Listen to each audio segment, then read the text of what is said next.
അടുത്തതായി നമുക്ക് ഏറ്റവും പ്രിയങ്കരനായ നമ്മളിവിടെ കാത്തിരിക്കുന്ന ബഹുമാനപ്പെട്ട കേന്ദ്രമന്ത്രി ശ്രീ സുരേഷ് ഗോപി സാറാണ് ഇവിടെ ഇന്ന് ഈ പ്രോഗ്രാമിന്റെ ഇനോഗ്രേഷൻ വന്നിരിക്കുന്നത്.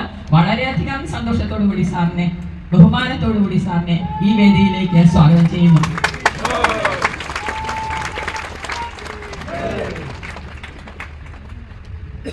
നമുക്കൊരു മാതൃകയായി നിന്ന് നമ്മളെല്ലാവരും പ്രാർത്ഥിച്ചു, സാറിന്റെ ഒരു വിജയത്തിന് വേണ്ടി ഞങ്ങൾ എല്ലാവരും പ്രാർത്ഥിച്ചു. എങ്കിലും നമുക്കൊരു മാതൃകയായി നിന്ന് കാണിച്ചു തന്നിരിക്കുന്ന വ്യക്തിയാണ്. എങ്ങനെയാണ് വിജയം നമുക്ക് നേടിയെടുക്കാൻ സാധിക്കുന്നത് എന്നുള്ളത് കാണിച്ചു തന്നിരിക്കുന്ന ഒരു വ്യക്തിയാണ്. വർഷങ്ങളോളം തൃശ്ശൂര് പ്രവർത്തിച്ച് ഒരു ബൂത്ത് പോലും താഴെ പോവാതെ വളരെ കൃത്യമായി എല്ലാ ബൂത്തിലും മുന്നിട്ട് നിന്ന് നമ്മുടെ അഭിമാനമായ ജയം കൈക്കൊണ്ട അദ്ദേഹത്തിന് വിനീതമായി സ്വാഗതം ആശംസിക്കുന്നു. മനോരമയിലെ ഇൻ്റർവ്യൂവിൽ ഞാൻ പറഞ്ഞിരുന്നു, ഞാൻ എൻ്റെ ഒരു ഭാഷയിലെ പരിജ്ഞാനക്കുറവ് കൊണ്ട് ചിലപ്പോൾ ഞാൻ ഉപയോഗിച്ച് പോയൊരു, പക്ഷെ ഞാൻ അതിനകത്ത് ഉൾപ്പെടുത്താൻ ശ്രമിച്ചിരുന്ന കാമ്പ് എന്ന് പറയുന്നത്, ഇനി 3 നേരം ചോറുണ്ണുന്നവന്, സ്വപ്നം കാണുന്നവന്, അവൻ്റെ പേര് മലയാളി എന്നാണെങ്കിൽ ആ മലയാളിക്ക് ഇനി ഇത്രയും കാലം ഉടലെടുത്ത് വാണ് അവരുടെ തലവര നശിപ്പിച്ചു കളഞ്ഞ രാഷ്ട്രീയം എന്ന് പറയുന്നത് ആവശ്യമില്ല എന്ന് പറയുന്ന മനസ്ഥിതിയിലേക്ക് എത്തിയിട്ടുണ്ടെങ്കിൽ അതിനെയാണ് ഞാൻ അരാഷ്ട്രീയം, പൊളിറ്റിക്സ്. ഈ മനസ്ഥിതി ഇന്നുണ്ട്, അത് വല്ലാണ്ട് തഴച്ചു വളരുന്നുണ്ട്. എനിക്കറിയുന്ന വിവിധ രാഷ്ട്രീയ കക്ഷികളിൽ, അതിപ്പോൾ തൃശ്ശൂരിൻ്റെ കാര്യം ചോദിച്ചാൽ അത് തൃശ്ശൂർ ഒരു പ്രത്യേക ബ്രാക്കറ്റിൽ ഉൾപ്പെടുത്തിയിരിക്കുന്നതുകൊണ്ട് സിനിമാ നടനാണ്, സിനിമാ നടനിൽ ആകൃഷ്ടരായതുകൊണ്ട് അങ്ങനെ സംഭവിച്ചു എന്ന് പറയുന്നവർ മനസ്സിലാക്കേണ്ടത് 2019 I was more closer to cinema. ഞാൻ സിനിമയിൽ നിന്ന് നേരെ ഇറങ്ങി വന്ന സമയമാണ്. അന്ന് ജയിപ്പിച്ചില്ലല്ലോ. 21 കുറച്ചുകൂടി ദൂരമായി, പക്ഷേ അന്ന് വോട്ടിൻ്റെ ഘനം കൂടിയില്ലേ, എണ്ണമല്ല ഞാൻ പറഞ്ഞത്, ഘനം കൂടി. 2024 അവർ നിശ്ചയിച്ചു, ഒരു ഡോക്ടർക്ക് ഇതാകാമെങ്കിൽ, ഒരു എൻജിനീയർക്ക് ഇതാകാമെങ്കിൽ, ഒരു IAS-കാരന് ഇതാകാമെങ്കിൽ, ഒരു സിനിമാ നടൻ ഒട്ടും അതിനൊന്നും താഴെയല്ല എന്ന് ജനത്തിൻ്റെ അരാഷ്ട്രീയ ബോധം നിശ്ചയിച്ചു. മറ്റതെല്ലാം ആരോപണത്തിൻ്റെ പേരിൽ, അല്ലെങ്കിൽ ഒരു ശ്രമത്തിനൊരു ഭാവിയുണ്ട് എന്ന് കാണുകയാണെങ്കിൽ ആ ഭാവി മുളയിലെ ആസിഡ് ഒഴിച്ച് കരിച്ച് കളയാനുള്ള ദുഷിച്ച രാഷ്ട്രീയ വിക്രിയയായി മാത്രമേ നമുക്ക് കാണുവാൻ സാധിക്കൂ. ആ ഒരു കാഴ്ചപ്പാട് പോലും മനസ്സിലേക്ക് കടത്തിവിടാത്ത ഒരു ജനത 2024 ജൂൺ 4 ശേഷം അവർക്ക് അവലോകനങ്ങളുണ്ട്. വോട്ട് ചെയ്യുന്ന ജനതയ്ക്ക് അവലോകനമുണ്ട്. ആ അവലോകനത്തിൻ്റെ പശ്ചാത്തലത്തിൽ ഞാൻ ഈ പറയുന്ന രാഷ്ട്രീയമല്ല പ്രധാനം, രാഷ്ട്രീയ കക്ഷിയല്ല പ്രധാനം, അത് ഞാൻ സ്നേഹിക്കുന്ന രാഷ്ട്രീയ കക്ഷിയാണെങ്കിൽ പോലും അതല്ല പ്രധാനം. ഈ മണ്ണ് എൻ്റെയും കൂടി അപ്പൻ്റെ വകയാണെങ്കിൽ, എൻ്റെയും കൂടി അമ്മയുടെ വകയാണെങ്കിൽ ഇത് കാത്ത് സംരക്ഷിക്കേണ്ട ചുമതല എൻ്റെ ഈ ചൂണ്ടുവിരലിനുണ്ട്. ഞാൻ ഈ വിരലിനെ വിളിക്കുന്നത് എല്ലാവരെയും താക്കീത് ചെയ്യാനും ഇങ്ങനെ പടപ്പിച്ച് സംസാരിക്കാനുമല്ല. ഞാൻ എൻ്റെ ഹൃദയവിരലാണ്. ആ ഹൃദയത്തിൽ അതൃപ്തിയുണ്ടെങ്കിൽ അത് ഈ വിരലിൽ നിഴലിക്കണം. ഇതിൽ സങ്കടമുണ്ടെങ്കിൽ അത് ഈ വിരലിൽ നിഴലിക്കണം. അല്ലാതെ ഇതെല്ലാം ഒതുക്കി പിടിച്ച് വെച്ച് ദേഷ്യം അല്ലെങ്കിൽ അനുകമ്പ ഇതെല്ലാം അടക്കി പിടിച്ച് പൊതിഞ്ഞ് വെച്ച് ഇളിച്ച് ചിരിച്ച് കാണിക്കുന്ന രാഷ്ട്രീയത്തെ ജനം വെറുക്കുന്നു. എന്താണോ മനുഷ്യൻ്റെ ഹൃദയഭാവങ്ങൾക്ക് ചേരുന്ന വികാരങ്ങൾ എന്താണോ അത് പ്രകടിപ്പിക്കണം. ജനാധിപത്യ സംവിധാനത്തിലേക്കും ജനാധിപത്യ രാജ്യത്ത് നടക്കുന്ന ഏറ്റവും വലിയ എക്സസൈസ് യൂണിവേഴ്സൽ അഡൾട്ട് ഫ്രാഞ്ചൈസ്. ഇത് സിവിക്സിന് ഞാൻ 8ാം ക്ലാസ് മുതൽ 11ാം ക്ലാസ് വരെ പഠിച്ചതാണ്. ICSE-ക്കും IS-ക്കും പഠിച്ച കാര്യമാണ്. അന്ന് സ്വപ്നത്തിൽ പോലും വിചാരിച്ചിരുന്നില്ല ഇതിൻ്റെ ജണ്ട, ഇതിൻ്റെ കൊടി പാറുന്ന ക്ഷേത്രത്തിൽ ഒരു കാലത്ത് ചെന്നിരുന്ന് ഈ പഠിച്ചതെല്ലാം നിനക്ക് ഉപകരിക്കും എന്ന് ഞാൻ സ്വപ്നത്തിൽ പോലും വിചാരിച്ചിട്ടില്ല. 2014 മാർച്ച് 5-ാം തീയതി എൻ്റെ നേതാവിനെ ഞാൻ ആദ്യമായി 1.5 വർഷത്തെ അദ്ദേഹത്തിൻ്റെ ശ്രമത്തിൻ്റെ ഫലമായി പേടിച്ചു നിന്നതുകൊണ്ടാണ്. അതിനകത്ത് സിനിമാക്കാരൻ്റെ ജാടയൊന്നുമില്ല. പേടിയായിരുന്നു രാഷ്ട്രീയത്തെ. പക്ഷേ രാഷ്ട്രീയത്തിലെ മഹാന്മാരായ വ്യക്തികളെ മുഴുവൻ ഞാൻ അന്നും ആദരിച്ചിട്ടുണ്ട്, ആരാധിച്ചിട്ടുണ്ട്. അവരുമായി നിരന്തര സമ്പർക്കം സത്യസന്ധമായി നടത്തിക്കൊണ്ട് പോയിട്ടുണ്ട്. ഒരാളുടെ അടുത്ത് പോലും എൻ്റെ വ്യക്തിപരമായ ഒരു ആവശ്യം ഇന്ന് വരെ ഉന്നയിച്ചിട്ടില്ല. അതിൽ ലീഡർ ശ്രീ കരുണാകരൻ, എൻ്റെ സ്വന്തം സഖാവ് ശ്രീ ഇ.കെ. നായനാർ, അച്ചുമാമ. ഞാൻ അച്യുതാനന്ദൻ എന്ന് പോലും പറയാൻ എനിക്ക് ഇപ്പോൾ അദ്ദേഹം നമ്മളെ വിട്ടുപിരിഞ്ഞതിന് ശേഷം വലിയ പ്രയാസമാണ്. അച്ചുമാമ എന്ന് വിളിക്കാൻ എനിക്ക് നല്ല യോഗ്യത ഉണ്ടെന്നാണ് ഞാൻ വിചാരിക്കുന്നത്. കാരണം ഞാൻ അദ്ദേഹത്തിൻ്റെ ജന്മസ്ഥലത്താണ് ഞാനും ജനിക്കുന്നത്. എൻ്റെ അപ്പൂപ്പൻ കർഷകനായിരുന്ന എൻ്റെ മുത്തശ്ശൻ അമ്മ വഴിക്ക് അദ്ദേഹത്തിൻ്റെ ജുബ തയ്ച്ചിരുന്നത് അച്ചുമാമയുടെ അച്ഛനാണ്. അന്ന് ഒരു വെള്ളി അരഞ്ഞാനം അദ്ദേഹത്തിൻ്റെ അച്ഛൻ അദ്ദേഹത്തിൻ്റെ അരയിൽ കെട്ടിക്കൊടുത്തിട്ട്, അങ്ങനെ നിന്നോട് പറഞ്ഞവനെ ഇതെടുത്ത് വേണം പെരുമാറാനെന്ന് പറഞ്ഞ് ഒരു കഥയൊക്കെ അപ്പൂപ്പൻ പറഞ്ഞ് ഞാൻ കേട്ടിട്ടുണ്ട്. അപ്പോൾ കമ്മ്യൂണിസത്തിൽ പൂർണ്ണശുദ്ധം എന്ന് പറയാവുന്ന അംശങ്ങളുണ്ട്. അവരുമായിട്ട് നല്ല ബന്ധമുണ്ടായിട്ടുണ്ട്. മറ്റുള്ളവരുമായിട്ടൊക്കെ ഒരു പ്രവർത്തന ബന്ധം എന്നല്ലാതെ അങ്ങനെ തോന്നുന്നില്ല. ഇതെല്ലാവർക്കുമുള്ള പ്രശ്നമായിരിക്കാം. പക്ഷെ ഒരു ഉത്തരവാദിത്വത്തിൽ കയറി ഇരുന്നു കൊണ്ട് ഭരണത്തിൻ്റെയും നിർവഹണത്തിൻ്റെയും ലഭ്യതകൾ ജനങ്ങൾക്ക് ഉറപ്പാക്കുന്ന കാര്യത്തിലുമൊക്കെ കെടുകാര്യസ്ഥത എന്ന് പറയുന്നത് ക്രിമിനൽ സ്വഭാവമുള്ള വീഴ്ചകൾ തന്നെയാണ്. അത് വലിയ വീഴ്ചകളാണ്. അത് ജനതയുടെ അതൃപ്തിയായി മാറിയിട്ടുണ്ടെങ്കിൽ അവർക്ക് പ്രതികാരം ചെയ്യാനല്ല, നടപടി സ്വീകരിക്കാനുള്ള അവരുടെ ഈ മണ്ണിന്മേലുള്ള അവകാശത്തിന് ശുദ്ധത വരുത്തുന്നതിന് വേണ്ടിയുള്ള പ്രക്രിയയാണ് 5 വർഷം കൂടുമ്പോൾ ഞാൻ നേരത്തെ പറഞ്ഞ യൂണിവേഴ്സൽ അഡൽട്ട് ഫ്രാഞ്ചൈസിൻ്റെ ഭാഗമായിട്ടുള്ള തെരഞ്ഞെടുപ്പുകൾ നടക്കുന്നത്. ഈ തെരഞ്ഞെടുപ്പിന് പോളിംഗ് ബൂത്തിലേക്ക് പോകുമ്പോൾ നിങ്ങൾ വലിയ ഒരംശം വിലയിരുത്തേണ്ടതുണ്ട്. കഴിഞ്ഞ 5 തവണയെങ്കിലും തദ്ദേശ ഭരണ സ്ഥാപനങ്ങളിലേക്ക് ഞാൻ എൻ്റെ ഈ ചൂണ്ടുവിരൽ അമർത്തി, ഞാൻ പ്രചോദിപ്പിച്ച് അല്ലെങ്കിൽ സ്വാധീനിച്ച് ചൂണ്ടുവിരൽ അമർത്തിച്ച് എത്രമാത്രം പാതകം ചെയ്തിരുന്നു എന്ന് പറയുന്ന കണക്കെടുപ്പ് കുറ്റബോധത്തോടെ ഓരോ സമ്മതിദായകനും ചെയ്തിരിക്കണം എന്നാണ് എനിക്ക് അപേക്ഷിക്കാനുള്ളൂ. എങ്കിലേ നമുക്കൊരു തിരുത്തലുണ്ടാവും. തെറ്റ് ആവാം, തെറ്റ് മനുഷ്യ സഹജമാണ്. പാപമാണ് ശിക്ഷ അർഹിക്കുന്നത്. കൊലപാതകം, പിടിച്ചുപറി, വല്ലവൻ്റെതും മോഷ്ടിച്ചുകൊണ്ട് പോവുക, ഇതൊക്കെ പാപത്തിൽപ്പെടും. അതൊക്കെ ആരാ ചെയ്തതെന്ന് അന്വേഷിച്ചാൽ മതി.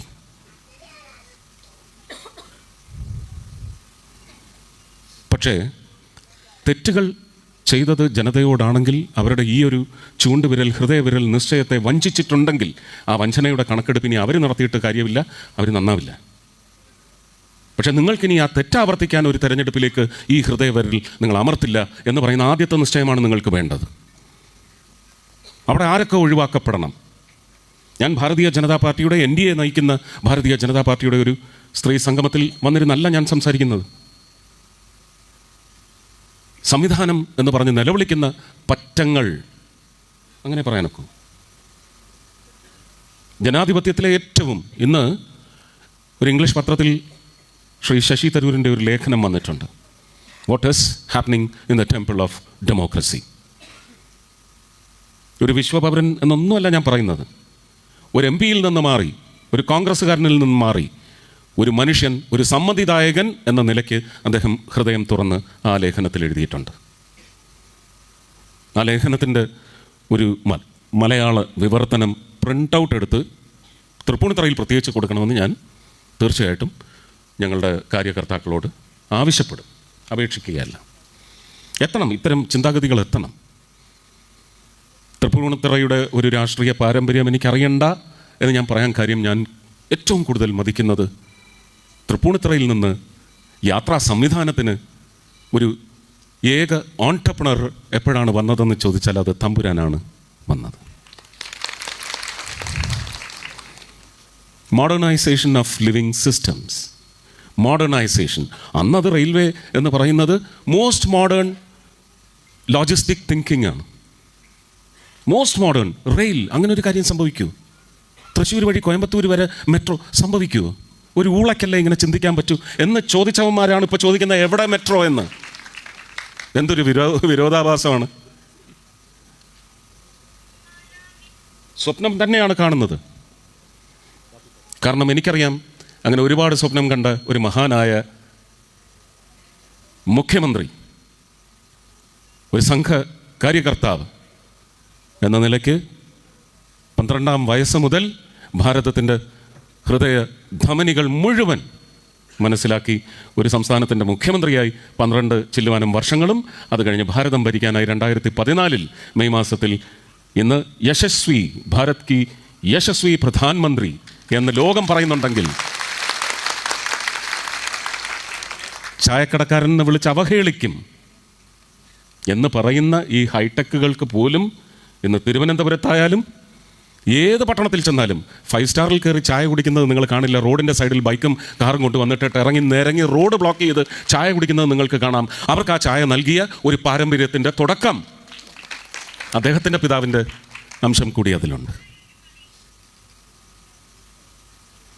അപ്പം അങ്ങനെ ഒരു കനവ് കാണുന്ന, സ്വപ്നം കണ്ടിരുന്ന മുഖ്യമന്ത്രിയിൽ നിന്ന് ആ സ്വപ്നങ്ങൾ മുഴുവൻ യാഥാർത്ഥ്യമാക്കിക്കൊണ്ടിരിക്കുന്ന ഇന്ന് തമ്പുരാൻ അന്ന് ചെയ്തതുപോലെ ഒരു വലിയ logistic revolution in the name of bullet train 2028-29 വർഷം ഉറപ്പായിട്ടും ഗുജറാത്തിൽ നിന്ന് 8 മണിക്കൂർ യാത്ര ദൈർഘ്യമെന്ന് പറയുന്നത് 2.5 മണിക്കൂറിലേക്ക് ചുരുക്കിക്കൊണ്ട് നടപ്പിലാവും.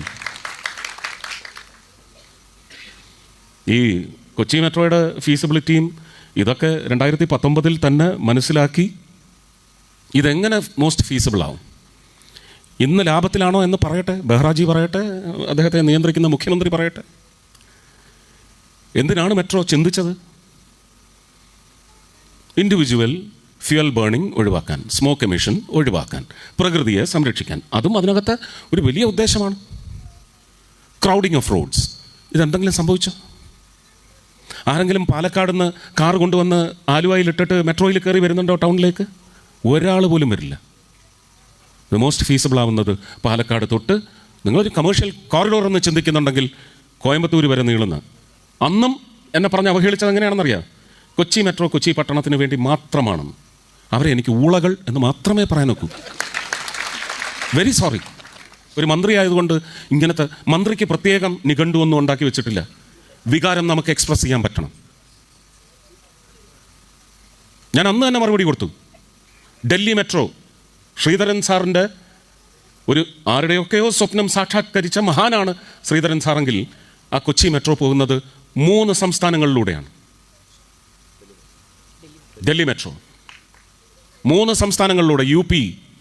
യുപിയിലെ നോയിഡ, പിന്നെ ഹരിയാന എന്ന് പറയുന്ന സെപ്പറേറ്റ് സംസ്ഥാനം തന്നെ എന്ന് വെച്ചോളൂ. അതിൽ ആദ്യത്തെ 2 സെക്ടറിലേക്ക് ചെല്ലുന്നതും പിന്നീട് അത് RRTS ആയി മാറിക്കൊണ്ട് അങ്ങേ അറ്റത്തെ സെക്ടറിലേക്ക് ചെല്ലുന്നത് 182 സെക്ടറോ മറ്റോ ആണത്.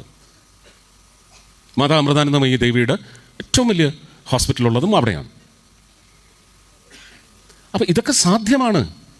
അതിൻ്റെ പഠനം നടത്തി ഇപ്പോൾ അന്ന് പറഞ്ഞു നെടുമ്പാശ്ശേരിയിലേക്ക് മെട്രോ ആദ്യം വരും, അത് കഴിഞ്ഞ് അങ്കമാലിയിലേക്ക് വരും, ചാലക്കുടി വരെ എങ്കിലും വരണം. അതിന് വേറെ ആ പ്രാദേശികമായിട്ട് ഇതിനെവിടെയൊക്കെ സ്റ്റേഷൻ ഉണ്ടാവുന്നോ അവിടെയൊക്കെ ഇൻഫ്രാസ്ട്രക്ചറിൻ്റെ പേരിൽ കാർ പാർക്കിങ്ങിന് സൗകര്യമൊരുക്കുന്നത് അവിടുത്തെ ലോക്കലൈറ്റ്സ് ആയിരിക്കും. റവന്യൂ ജനറേഷൻ എന്ന് പറയുന്നതിനും കൂടി നമ്മളൊരു വലിയ പന്ഥാവാണ് തുറന്നിട്ട് കൊടുക്കുന്നത്.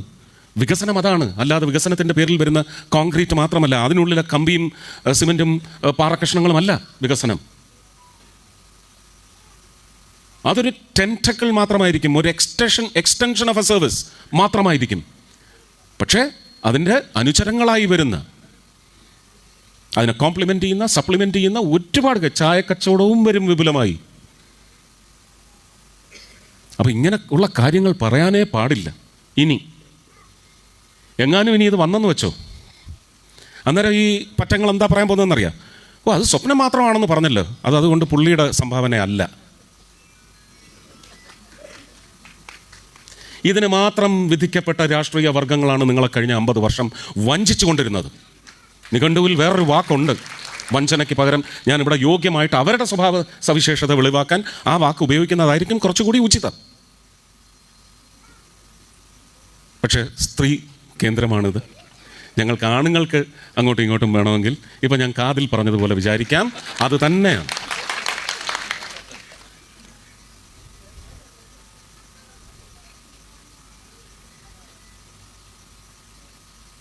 ചൊറിച്ചുമല്ലാനൊക്കെ എല്ലാവർക്കും അറിയുമെന്ന് എനിക്കറിയില്ല.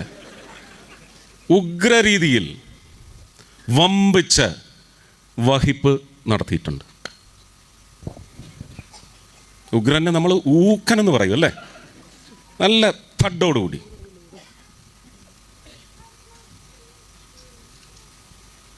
ഈ മുഹൂർത്തത്തിൽ ഈ വഞ്ചനയെക്കുറിച്ചാണ് സമ്മതിദായകരെ പറഞ്ഞ് ബോധിപ്പിക്കേണ്ടത്. കാരണം ഇനിയൊരു 5 വർഷം നമുക്ക് പാഴാക്കാനില്ല. പ്രധാനമന്ത്രി 2036 47 അവിടെ ഉണ്ട്, പക്ഷേ 47 ശക്തമായി സാധ്യമാകണമെങ്കിൽ വെറുതെ വികസിത് ഭാരത് ആത്മനിർഭർ ഭാരത് അറ്റ് 2047 എന്നല്ല അദ്ദേഹം പറഞ്ഞിരിക്കുന്നത്. അതിന് നടക്കേണ്ടതായ സ്റ്റേജ് ബൈ സ്റ്റേജ്, ഓരോ ദിവസവും നടക്കേണ്ട മുന്നേറ്റം, ഓരോ ആഴ്ചയിലും ഓരോ മാസത്തിലും ഓരോ വർഷത്തിലും. 2036 ഭാരതത്തിൽ ഒളിമ്പിക്സ് എന്ന് പറഞ്ഞിട്ടുണ്ടെങ്കിൽ 36 അല്ലെങ്കിൽ 40 അത് സംഭവിച്ചിരിക്കും. ആ ഒളിമ്പിക്സ് എങ്ങനെയാണ് കേരളത്തിൻ്റെയും കൂടി ഭാഗമാകുന്നത്? ശ്രീ രാജീവ് ചന്ദ്രശേഖർ ഇത് ഒളിമ്പിക്സ് വരാൻ പോകുന്നത് ഇന്ത്യയിൽ തിരുവനന്തപുരത്ത് ആണ് എന്നാക്കിയെടുക്കുകയാണ് ഈ വക്രങ്ങളെല്ലാം. ഭാരതത്തിൽ ഒളിമ്പിക്സ് വരുമ്പോൾ സ്പോർട്സ് ഇൻഫ്രാസ്ട്രക്ചർ ബിൽഡിങ്ങിൻ്റെ ഭാഗമായിട്ട് ഗുജറാത്തിൽ എന്ത് സംഭവിച്ചു എന്നുള്ള ഇവിടെ ഇരിക്കുന്ന ക്രിക്കറ്റ് സമൂഹത്തിനറിയാം. തൃപ്പൂണിത്തുറയ്ക്ക് കേരളത്തിൽ തന്നെ ക്രിക്കറ്റിന് വലിയ പ്രാമുഖ്യമുള്ള അന്തസ്സുള്ള ഒരു പ്രദേശമാണ് തൃപ്പൂണിത്തുറ. രവിയച്ചൻ്റെ ഒരു ചടങ്ങിന് ഞാനിവിടെ വന്നതാണ്. ഞാനിവിടെ അവസാനമായിട്ട് വന്നതെന്ന് എൻ്റെ ഓർമ്മ 2-3 വർഷം മുമ്പ് അല്ലേ ബാലു? അങ്ങനെ ഒരു പാരമ്പര്യം കൂടിയുണ്ട്. അതും തമ്പുരാൻ്റെ കുടുംബത്തിന് അവകാശപ്പെട്ടതാണ്. ഇവിടുത്തെ ക്രിക്കറ്റ് സ്റ്റേഡിയം ആയാലും അല്ലേ, സംഭാവനയല്ലേ? അപ്പോൾ സ്പോർട്സ് ഇൻഫ്രാസ്ട്രക്ചറിൻ്റെ പേരിൽ UP-യിൽ ഉണ്ടായിട്ടുള്ള, ചുമ്മാ ഇവിടെ ഇരുന്ന് ഈ അസുഖം വരുമ്പോഴത്തേക്കും ഊപ്പി എന്ന് പറഞ്ഞാൽ പോരാ. ഇന്നത്തെ UP എന്താണെന്ന് നിങ്ങൾ പോയി കണ്ട് മനസ്സിലാക്കണം. ആ വിഭാഗങ്ങളെല്ലാം പുച്ഛിച്ച് തള്ളിയ ഒരു മഹാകുംഭമേള. എന്താണ് ഭാരതത്തിനുള്ള റവന്യൂ ഇൻ? പഠിച്ചിരിക്കണം. UP ആണെന്ന് ഒളിമ്പിക്സ് വരുമ്പോൾ തെളിയിക്കും. ഗുജറാത്താണെന്ന് ഒളിമ്പിക്സ് വരുമ്പോൾ തെളിയിക്കും. മഹാരാഷ്ട്ര നേരത്തെ അതിനകത്ത് കോൺഗ്രസ്സുകാരുടെയും വലിയ പങ്കുണ്ട്, ഇല്ലയെന്നൊന്നും ഞാൻ പറയില്ല. മഹാരാഷ്ട്രയിൽ കോൺഗ്രസിൻ്റെ ഭരണത്തിൻ്റെ ചില ഫാസൈറ്റഡ്നെസ്, കാഴ്ചപ്പാട്, അത് ശ്ലാഘിക്കാതെ വയ്യ. അപ്പോൾ സ്പോർട്സിന് ആവശ്യമായ ഇൻഫ്രാസ്ട്രക്ചർ എന്ന നിലയ്ക്ക് ഭാരതത്തിൽ ശ്രീ നരേന്ദ്രമോദി ഒളിമ്പിക്സ് കൊണ്ടുവരുമെങ്കിൽ സജ്ജത തിരുവനന്തപുരത്തിനും വേണം, കേരളത്തിലെ എല്ലാ ജില്ലകൾക്കും ഉണ്ടെങ്കിൽ നമുക്കത് കേരളത്തിലേക്ക് വലിയ ഒരു റവന്യൂ ഇൻഫ്ലോ, ഒരു വലിയ ധന സമാഹരണത്തിനുള്ള ഇവൻ്റായിട്ടാണ് വരുന്നത്. കൾച്ചറൽ പ്ലാറ്റ്ഫോം നമ്മുടേത് നിരവധിയല്ലേ, എത്ര കലാരൂപങ്ങൾ, ഇതിൻ്റെ എല്ലാം ട്രാൻസാക്ഷൻ ആ സമയത്ത് നടക്കും. അല്ലാതെ സ്പോർട്സ് മാത്രമല്ല നടക്കുക, അതിൻ്റെ പേരിൽ വരുന്ന വിദേശ ടൂറിസം, എത്ര രാജ്യങ്ങളിൽ നിന്ന്, ഏതാണ്ട് 110 രാജ്യങ്ങളിൽ നിന്നുള്ള സഞ്ചാരം, ഇതും സംഭവിക്കും ആ സമയത്ത്. ഇത് പൂർണ്ണമായി നമ്മൾ ഉപയോഗപ്രദമാക്കി അടുത്ത തലമുറയ്ക്ക് 2047 അടുത്ത ഭാരതീയ യുഗം ലോകത്തിന് സമ്മാനിക്കണമെങ്കിൽ ഈ തെരഞ്ഞെടുപ്പ് വളരെ പ്രധാനമാണ്. അതിലേക്ക് നിങ്ങൾ ഈ വരുന്ന 9-ാം തീയതി ലാഘവത്തോടെ കാണരുത്, പാഴാക്കി കളയരുത്. നേഷൻ ബിൽഡിങ്ങിൻ്റെ ഭാഗമായി തൃപ്പൂണിത്തുറ തദ്ദേശഭരണ സ്ഥാപനത്തിൻ്റെ ബിൽഡിംഗ് നിങ്ങളുടെ ഈ ഹൃദയവിരലിലാണ് കുടികൊള്ളുന്നത്. അത് ശുദ്ധമായി, ഞാൻ നേരത്തെ പറഞ്ഞ എ പൊളിറ്റിക്കൽ മൈൻഡ് സെറ്റ്. രാഷ്ട്രീയം എന്ന് പറയുന്നതിനകത്ത് എന്തോ ഒരു ചെറിയ അപകടമുണ്ടെന്ന് പിന്നീട് എനിക്ക് തോന്നി. കാരണം ഈ നക്സലിസത്തെയും അരാഷ്ട്രീയവാദികളെന്നാണോ വിളിക്കുന്നത്? അങ്ങനെ എന്തോ ഉണ്ടോ? വിനയൻ എന്നെ ഒന്ന് ഉത്ബോധിപ്പിക്കാമോ? ഉണ്ടോ അങ്ങനെ? വിനയനുണ്ടോ ഇവിടെ? പോയി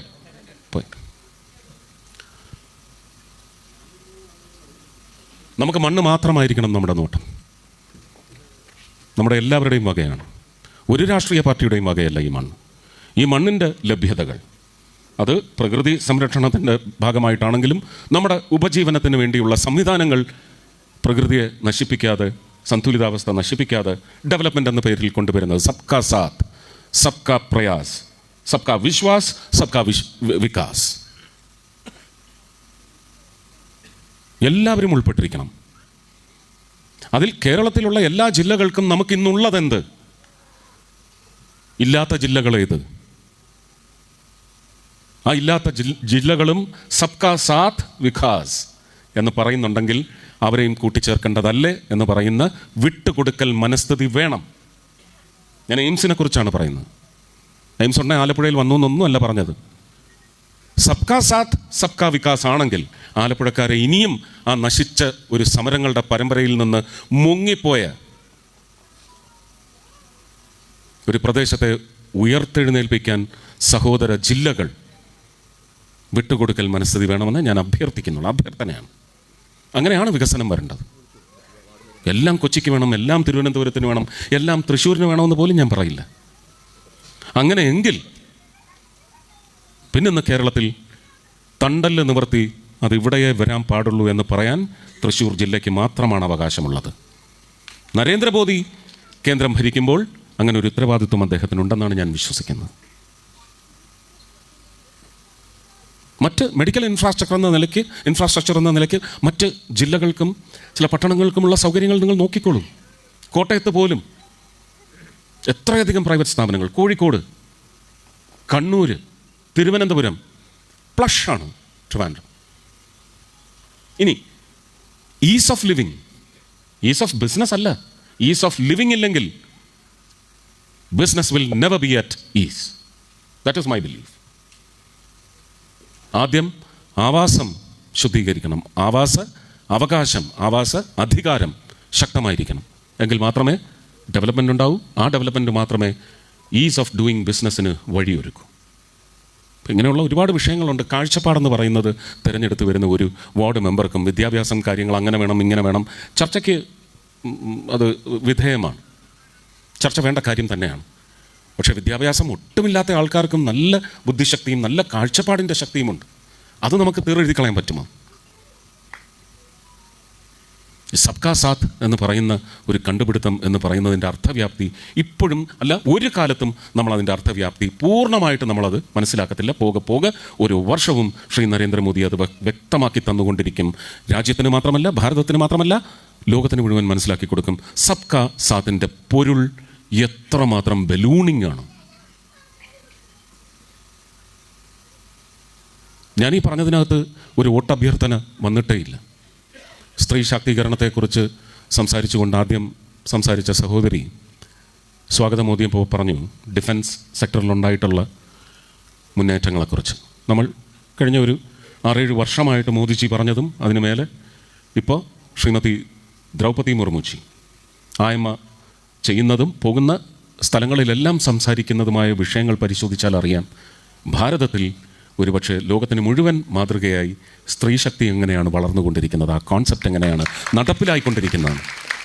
ഞാൻ ഇന്നലെ എൻ്റെ ഭാര്യയും മകളുമായിട്ട് നേവി ഡേ സെലിബ്രേഷന് വേണ്ടി, ശരിക്കും നേവി ഡേ 4-ാം തീയതിയാണ്, ഇന്നാണ്, 1971 ഒരു നട്ടല് നിവർത്തി കാണിച്ച ഒരു സംഭവത്തെ അധിഷ്ഠിതമാക്കിയാണിത് വെച്ചിട്ടുള്ളത്. അന്നത് നേവിയുടെ ഒരു വലിയ, നേവിക്ക് അത് മാത്രമല്ല, നമുക്ക് കുളച്ചലും ഡച്ചിനെ കീഴ്പ്പെടുത്തുന്നതിന് നേവിയുടെ അന്നത്തെ ഒരു പങ്കെന്ന് പറയുന്നത് വളരെ ശക്തമാണ്. അപ്പോൾ ഇന്ന് റഷ്യൻ പ്രസിഡൻറ്റ് അവിടെ ഉള്ളതുകൊണ്ട് ഇന്നും നാളെയുമൊക്കെ ഇന്നലത്തേക്ക് ആ ആഘോഷ പരിപാടികൾ മാറ്റിവെച്ചതുകൊണ്ടാണ് ഇന്നലെ അത് നടന്നത്. പക്ഷെ ഞാൻ പറഞ്ഞു വരുന്നത് അതല്ല. എൻ്റെ ഇളയ മകൾ ഉണ്ട്, oh these ladies are so beautiful in this uniform. Navy വേഷം, വെള്ളയും അണിഞ്ഞ് വെള്ള ഷൂവും ഇട്ടിട്ട് സുന്ദരികളായി അവർ ആ വേഷമിട്ട് ആ ഉദ്യമം ഏറ്റെടുത്തപ്പോൾ അവരുടെ സൗന്ദര്യം വല്ലാണ്ട് വർദ്ധിച്ചു. എല്ലാവരും സുന്ദരികളൊന്നും ആയിരുന്നില്ല. പക്ഷെ ഒരു കാലത്തും, ഞാൻ 2005 കൊച്ചിയിൽ നേവി ഡേ സെലിബ്രേഷന് പോയിട്ടുണ്ട്, അന്നൊന്നുമില്ലാത്ത component participation in the name of women വളരെ വല്ലാത്ത ഒരു എണ്ണത്തിൽ ഇന്നലെ അവിടെ കാണാൻ സാധിച്ചു തിരുവനന്തപുരത്ത്. എയർഫോഴ്സിലേക്ക് എത്തുകയാണെങ്കിൽ എണ്ണം കൂടുതലാണ്. ആർമിയിൽ എനിക്ക് തോന്നുന്നു ഉണ്ട്, ആർമി മെഡിക്കൽ കോറിലായിരിക്കും ഏറ്റവും കൂടുതൽ, AMCയിലാണ് ഇത് വരുന്നത്. ടെറൈൻ ഡിഫിക്കൽട്ടീസ് ഉള്ളത് കൊണ്ട് അതൊരു കൺസിഡറേഷൻ ആണെന്നും പറയാൻ നോക്കത്തില്ല. കാരണം പെൺ പുലികൾ എന്നാണ് പറയുന്നത്, ആൺ പുലികൾ എന്ന് പറയുന്നത് പിന്നെ നമ്മൾ അഡാപ്റ്റ് ചെയ്തതാണ്. അപ്പോൾ ആ ദൗത്യത്തിന് ഇറങ്ങുന്നവരെല്ലാം പെൺ ചീറ്റപ്പുലികളായിരിക്കും. ഇങ്ങനെ ഒരുപാട് കാര്യങ്ങൾ പലരും പറഞ്ഞു ഇത് വെറും പ്രസ്താവനകളാണ്, റെറ്ററിക്കാണ്, എലക്ഷൻ ഗിമ്മിക്കാണ് എന്നൊക്കെ പറഞ്ഞതും നരേന്ദ്രമോദി ചെയ്ത് കാണിച്ചിട്ടുണ്ട്. ഞാൻ മനസ്സിലാക്കുന്നു പറ്റുന്നത് മാത്രമാണ് അദ്ദേഹം പറഞ്ഞത്. ആ പറഞ്ഞെല്ലാം ഇനിയും ചെയ്ത് കാണിച്ചുകൊണ്ടേയിരിക്കും. അത് നിങ്ങളെ ഒരുപാട് ഇല്ലാതാക്കും, നിങ്ങളെ തളർത്തും. മഴയാണോ? ഇടി പറയുന്നത് ഞാൻ മഴയായി വരുന്നു എന്നല്ലേ? മഴ പെയ്യട്ടെ, ഐശ്വര്യമാട്ടെ. ഈ മഴ തെരഞ്ഞെടുപ്പ് സംവിധാനത്തിലൂടെ നിങ്ങൾ സമ്മതിദായകർ നടപ്പിലാക്കിയെടുക്കണം. ഇവിടെ ഇരിക്കുന്നവർക്ക് ഏത് രാഷ്ട്രീയ ചിന്താഗതി ഉണ്ടെങ്കിലും ഞാൻ വോട്ട് ചെയ്യുന്നത് ഈ മണ്ണിന് വേണ്ടിയായിരിക്കും, ഞാൻ ഇവിടെ വോട്ട് ചെയ്യുന്നത് തൃപ്പൂണിത്തറയ്ക്ക് വേണ്ടിയായിരിക്കും, വലിയൊരു പാരമ്പര്യത്തിന് വേണ്ടിയായിരിക്കും എന്ന നിശ്ചയം 9-ാം തീയതി പോളിംഗ് ബൂത്തിൽ നടപ്പിലാക്കണം.